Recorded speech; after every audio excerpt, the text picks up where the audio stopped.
This is a tale of murder, a murder most foul.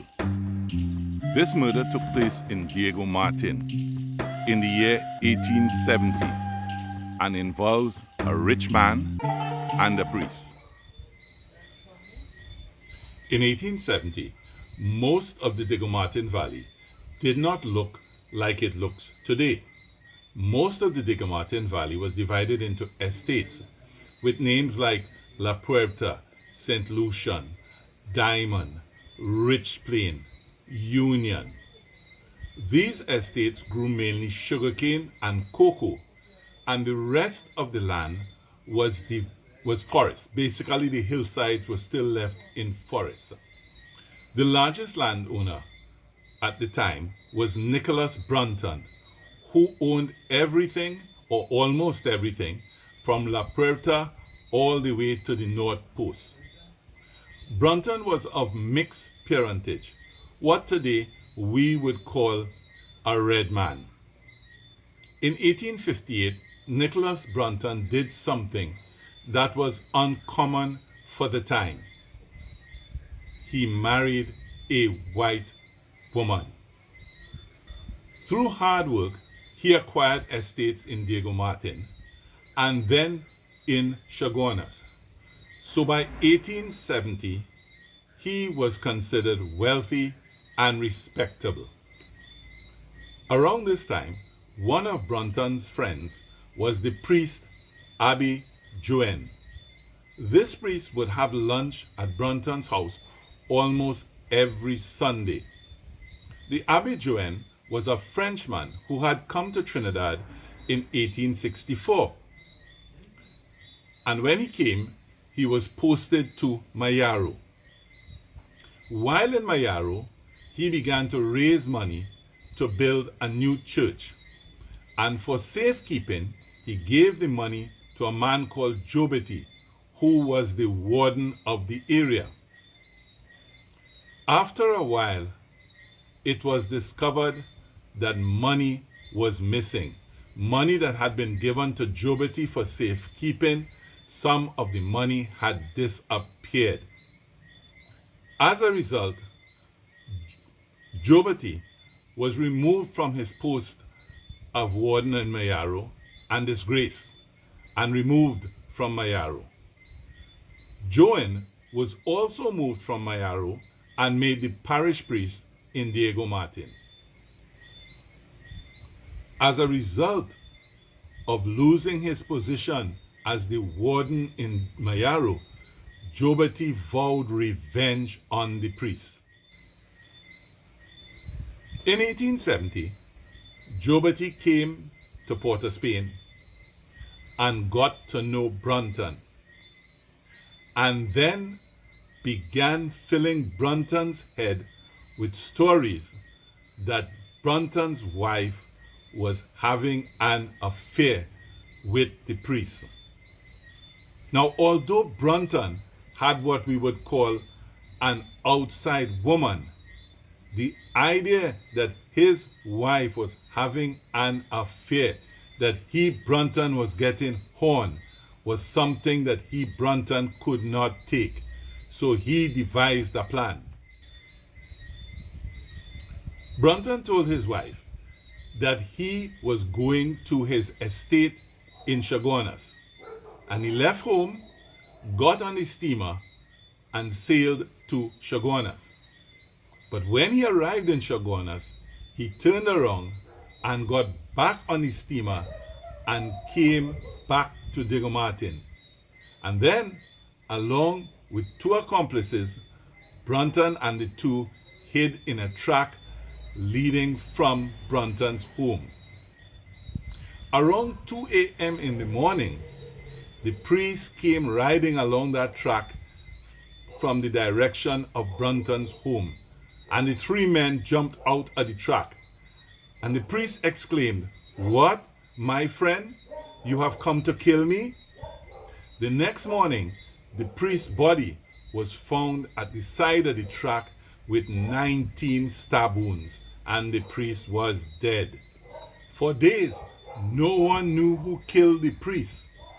But then, little by little, talk began to spread, and the police arrested Brunton. What a scandal! The watchman on one of Brunton's estates gave a statement to the police saying that he had seen everything. The next night, the watchman mysteriously fell into a vat of boiling sugarcane juice and died. When the trial began, it was the biggest ever seen in Trinidad. A rich man accused of murdering a priest. Brunton hired the best lawyer in Trinidad at the time, a colored man called Maxwell Phillips. The prosecution produced witnesses who claimed to have seen Brunton waiting in the track.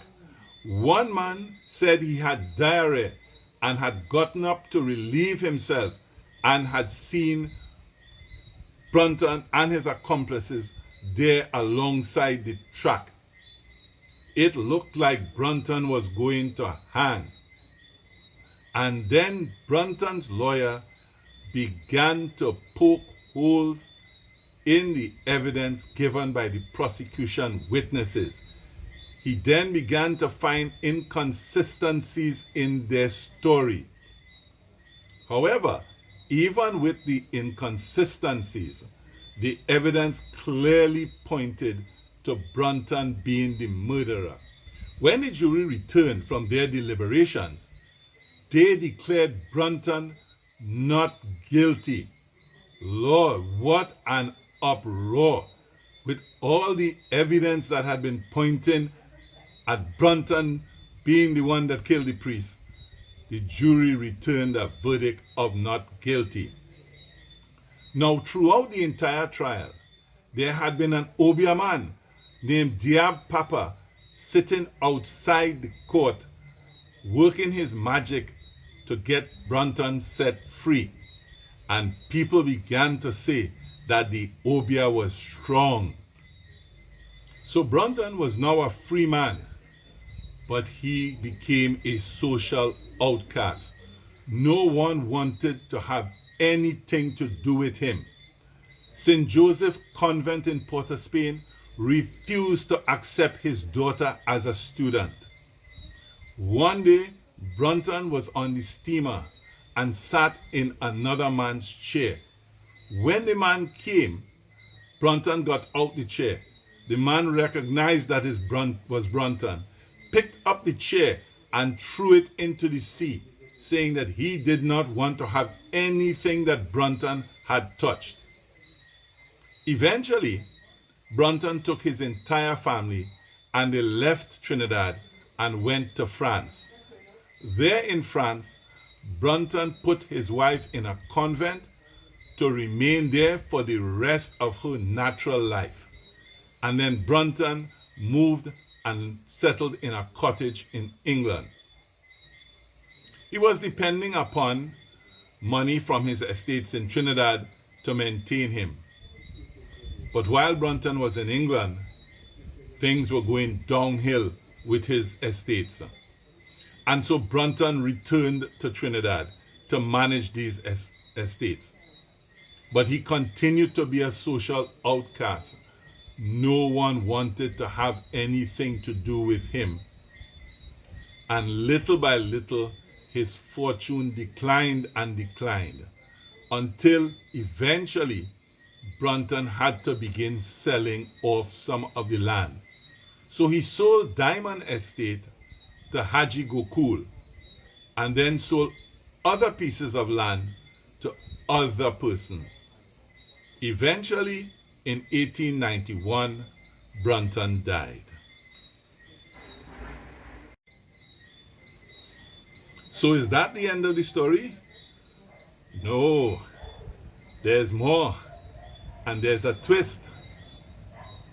One day before the murder had occurred, Brunton's wife had gone into his room and she saw some things that made her believe that Brunton had been communing with the devil.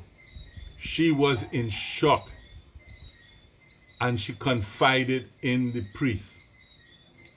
So they devised a plan for the priest to come and bless the house to get rid of the devil in the house. But they couldn't do that while Brunton was there. So, when Brunton had said that he was going to Shogunas to his estate, he would normally stay at the estate for a few days. And so the wife had arranged with the priest to come while Brunton was supposed to be away to bless the house. And that is what the priest was doing at Brunton's house the night when Brunton saw him coming from his house. So there had been no sexual affair going on between Brunton's wife and the priest. So was Brunton really communing with the devil? Was that the source of his wealth? We will never really know. But if you want to learn more about this case, I highly recommend Father Anthony de Vertaile's book, A History of Diego Martin. If you liked this video, please hit the like button and share the video. If you want to see other videos of outdoor activities in Trinidad, select one of the videos that is appearing on your screen now.